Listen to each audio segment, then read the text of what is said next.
This channel does not promote any violent, harmful, or illegal activities. All content provided by this channel is meant for an educational purpose only.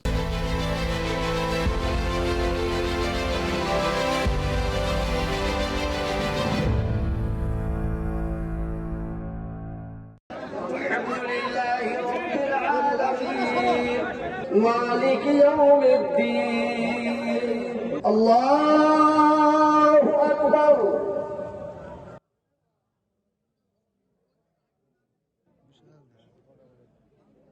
سمع الله لمن حمده বাংলায় একটা গ্রামগঞ্জে কথা আছে হুকের নাম বাবাজি। আজ শুক্রবার, আজ জুম্মাবার ৬ ডিসেম্বর বেলডাঙ্গায় হুমায়ুন কবির বাবরি মসজিদের ভিত্তিপ্রস্তর স্থাপন করার পর আজ প্রথম জুম্মাবার। মসজিদ তৈরির আগেই বেলডাঙ্গা যেন এখন তীর্থক্ষেত্র। আমাদের এখানে নামাজ শুরু হবে, ফরজ নামাজ শুরু হবে একটাতে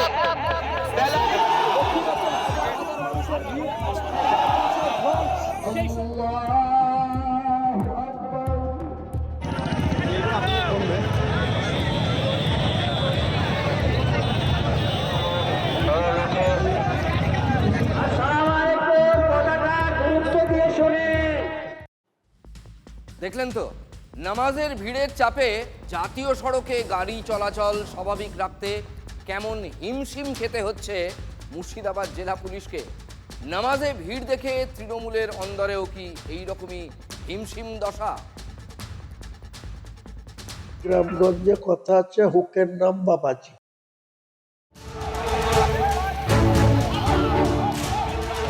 বাবরি মসজিদ নিয়ে যে একটা ইমোশন কাজ করছে মুসলমানদের মধ্যে, সেই আবেগেরই একটা বহিঃপ্রকাশ আমরা সেদিন দেখলাম।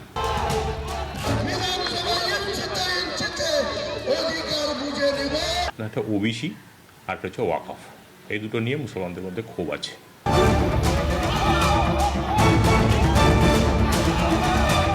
আরেকটা আছে যে বঞ্চনা, কারণ মুসলমানরা ভাবছে যে আমাদের বঞ্চনা করা হচ্ছে। এই সব মিলিয়ে সম্মিলিত, মানে এই যে আবেগ এবং সম্মিলিত ক্ষোভ মিলে এটা আউটবাস্ট করেছে সেদিন।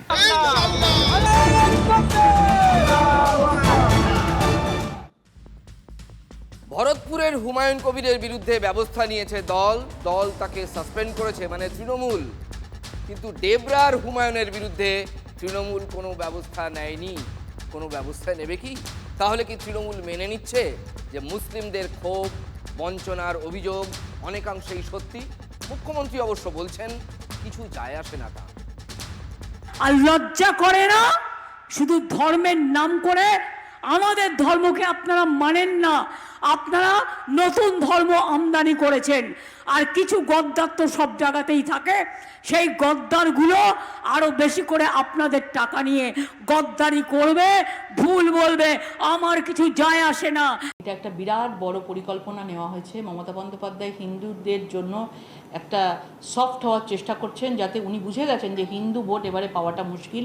সেই জন্য ব্যাকডোর দিয়ে হুমায়ুন কবিরকে দিয়ে মুসলমান মাইনরিটি ভোট 32% ভোটকে একসাথে করবার জন্য বাবরি মসজিদের হাওয়া তুলেছেন এবং হুমায়ুন কবিরকে হাওয়া দিচ্ছেন। নাহলে আপনারা বলুন যে আজকে একটা সোশ্যাল মিডিয়ায় ছোটো পোস্ট করলে যাকে হিরিট করে টানতে টানতে অ্যারেস্ট করে নিয়ে যাওয়া হয়, সেখানে পুলিশের সামনে ইটের পর ইট বয়ে নিয়ে আসছেন, টাকার পর টাকা আসছে, আর মমতা বন্দ্যোপাধ্যায় চুপ করে বসে দেখছে। মমতা বন্দ্যোপাধ্যায়ের পুলিশ চুপ করে বসে দেখছে এবং আগামী দিনে মমতা বন্দ্যোপাধ্যায় হুমায়ুন কবির একে অপরের পরিপূরক থাকবে।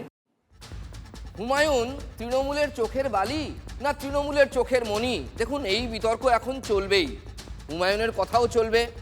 আজ টার্গেট ববি হাকিম, যিনি হুমায়ুনকে সাসপেন্ড করার কথা বা সিদ্ধান্ত ঘোষণা করেছিলেন। বাবরি মসজিদ করা অর্থাৎ বাবরি মসজিদ ডেমোলিশনের মধ্যে দিয়ে ভারতবর্ষের নেতারা তখন বলেছিলেন ভারতবর্ষের সবথেকে কালো দিন, সেইটাকে আবার উস্কে দেওয়া। মুখে না বলে কাজে আসুন না। যদি হিম্মত থাকে, বাপের বেটা হয়, দিদির ছবি নিয়ে উনি রেজিনগরে আসুন। 30,000 ভোটের কম মার্জিন থাকলে আমি রাজ্য সরকারের কাছে নাক্ষত্তা দেব। বাংলায় একটা গ্রামগঞ্জে কথা আছে হুকের নাম বাবাজি। তৃণমূলকে টার্গেট করছে হুমায়ুন, রোজ টার্গেট করছে হুমায়ুন। বিজেপি কিন্তু বলেই চলেছে পুরোটা নাটক, পুরোটা গটআপ, সব সাজানো। মুখ্যমন্ত্রী বলেছেন তার কিছু যায় আসে না। হুমায়ুন বলছেন যায় আসে বই কি, হুকের নাম বাবাজি, হুক। আমরা প্রথমে 1 বাই 1 ট্যাবলো ছেড়ে দিচ্ছি। প্রথমে এই ট্যাবলোটি ছাড়ছি আমরা।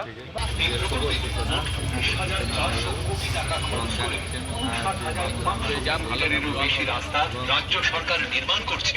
পথশ্রী রাস্তাশ্রী প্রকল্পের কাজগুলি সম্পূর্ণভাবে রাজ্য সরকারের অর্থ বরাদ্দের মাধ্যমে রূপায়িত হবে। মুর্শিদাবাদ জেলায় টোটাল 650টি রাস্তা প্রত্যেক ব্লকে ব্লকে কাজগুলো শুরু হতে চলেছে। বাংলায় একটা গ্রামগঞ্জে কথা আছে, হুকের নাম বাবাজি। না, মুর্শিদাবাদ জেলায় নয়, 20,300 কিলোমিটার সারা রাজ্যে। হুকের নাম বাবাজি। 4 ডিসেম্বর মুখ্যমন্ত্রী সভা করে গিয়েছেন। তারপর থেকে মুর্শিদাবাদে বিভিন্ন দফতরের সচিবদের আনাগোনা বেড়ে গেছে। হঠাৎ বাড়তি গুরুত্ব দেওয়া হচ্ছে সংখ্যালঘু উন্নয়নে। সংখ্যালঘু দফতরের সচিব জরুরি বৈঠক করেছেন। ক্ষুদ্র কুটির শিল্প দফতরের অতিরিক্ত সচিব রাজেশ পাণ্ডেও জরুরি বৈঠক করেছেন। রেজিনগরে বাবরি মসজিদের ভিত্তিপ্রস্তর স্থাপন হয়েছে, আর সেখানেই শিল্প তালুকের জমি দেখতে যান জেলা শাসক এবং রাজ্যের অফিসাররা। মানে নবান্ন বিশেষ নজর দিচ্ছে। বিভিন্ন ব্লকে দমকল কেন্দ্রের জন্য জমি দেখার কাজও চলছে। হুমায়ুন বলছেন হুকের নাম বাবাজি। আগে কি হয়েছে জানি না, তবে অনেক দিন পর কিন্তু এখানে একটা শিল্প হওয়ার সম্ভাবনা দেখা দিয়েছে। আমরা আশা রাখছি আরো বেশি ইন্ডাস্ট্রিজ মুর্শিদাবাদ জেলায় আসবে। মুখ্যমন্ত্রী তো এই জেলায় এসেছিলেন, সভা করে গেলেন, সেখানে কোনো উন্নয়নের কথা শুনতে পেয়েছো তোমরা? কোনো বার্তা দিয়েছে? তো যদি হুমায়ুন কবিরের হুকে যদি নড়ে চড়ে বসে আর মুর্শিদাবাদের মানুষ যদি কিছু কর্মসংস্থান হয় বা কিছু শিল্প হয় তো খুবই ভালো। কুকুরে কামড়ালে তো জলাতঙ্ক হয়। এখন এই যে বাংলা বাঁচাও যাত্রায় যখন সাড়া মিলছে গোটা রাজ্য জুড়ে, তখন বাম আতঙ্ক হয়েছে। বাম আতঙ্কে ভুগছে, সিপিএম আতঙ্কে ভুগছে, আর সেই জন্য এইসব নিয়ে মানুষের মনটাকে একটু ঘুরিয়ে দেওয়া, ডাইভার্ট করা। মমতা বন্দ্যোপাধ্যায় যে গিয়ে ঘুমাচ্ছিলেন এতদিন, শুধু লোকের সাথে মিথ্যাচার করছিলেন, ওই হুকের নাম বাবাজি, হুমায়ুন কবিরের হুকে এখন সব সোজা হচ্ছে। সারা ভারতবর্ষের মধ্যে মুর্শিদাবাদ জেলা ছিল পিছিয়ে পড়া জেলার অন্যতম জেলা। আজ বলতে পারি সারা ভারতবর্ষের 112টা জেলার মধ্যে মুর্শিদাবাদ জেলার নাম নাই ভারত সরকারের তালিকায়। হুমায়ুন বলছেন তার হুকের গুতোয় মুর্শিদাবাদ জেলায় উন্নয়নের চাকা গড়াতে শুরু করেছে। মানে নবান্নের ঘুম ভেঙেছে, এটাই তিনি বলতে চাইছেন। আর সিপিএম দাবি করছে বামাতঙ্কে। সন্ধি করুন, সন্ধি বিচ্ছেদ করুন, বাম যুক্ত আতঙ্ক, বামাতঙ্ক, একটা নতুন টার্ম। তাহলে কি এবারের ভোটে হুমায়ুন প্লাস সিপিএম? হুমায়ুন কবির বলছে আপনাদের সাথে আমার কিচ্ছু বলার নেই, আমরা ওই ইস্যুতে যাবই না। 100 দিনের কাজের দাম তারা দেবে, 200 দিন হবে কিনা, জিনিসপত্রের দাম কমবে কিনা, আমাদের কথাই। মন্দির মসজিদে সিপিআইএম নেই। 16ই ডিসেম্বর আমাদের রাজ্যে প্রকাশ পেতে চলেছে খসড়া ভোটার তালিকা। তার আগে TV9 বাংলার হাতে এক্সক্লুসিভ চমকে দেওয়া তথ্য। 85 লক্ষ ভোটারের বাবার নামে গলদ। রাজ্যে এসআইআর নিয়ে সব থেকে বড় ব্রেকিং TV9 বাংলায়। 13.5 লক্ষ ভোটারের বাবা মায়ের নাম এক। 13.5 লক্ষ ভোটারের বাবা এবং মায়ের নাম এক।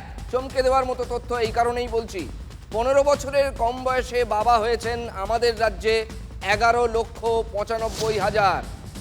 রাজ্যে 6 সন্তানের পিতা, এই সংখ্যাটা হচ্ছে 24,21,000। প্রত্যেকটা তথ্যই চমকে দেওয়ার মতো।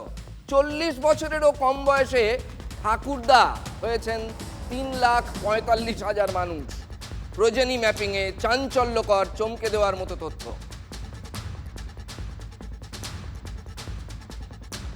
আরও একটা বড় খবর এসআইআর নিয়ে, এটাও কিন্তু অত্যন্ত গুরুত্বপূর্ণ খবর। ভবানীপুরে বাদ যেতে পারে 44,785 জনের নাম।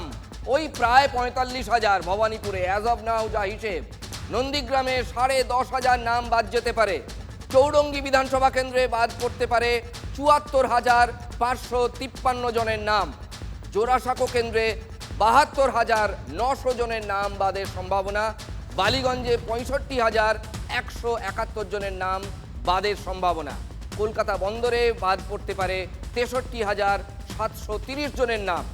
বেলেঘাটা বিধানসভা কেন্দ্রে 56,487 জনের নাম বাদ যাওয়ার সম্ভাবনা। শিক্ষক নিয়োগ প্রক্রিয়ায় বাড়তি সময় চেয়ে এবার সুপ্রিম কোর্টের পথে এসএসসি। নতুন নিয়োগে সুপ্রিম কোর্টের বেঁধে দেওয়া ডেডলাইন ছিল 31শে ডিসেম্বর 2025। এখনও ইন্টারভিউ প্রক্রিয়ায় সম্পূর্ণ হয়নি। এই পরিস্থিতিতে শিক্ষক নিয়োগ প্রক্রিয়ায় অতিরিক্ত সময় চেয়ে এবার সুপ্রিম কোর্টের দ্বারস্থ হতে চলেছে এসএসসি। যোগ্য চাকরিহারাদের চাকরির মেয়াদ ডিসেম্বর পর্যন্তই বেঁধে দিয়েছিল দেশের সর্বোচ্চ আদালত। সেই মেয়াদ বাড়ানোর আবেদনও সুপ্রিম কোর্টে করবে মধ্যশিক্ষা পর্ষদ।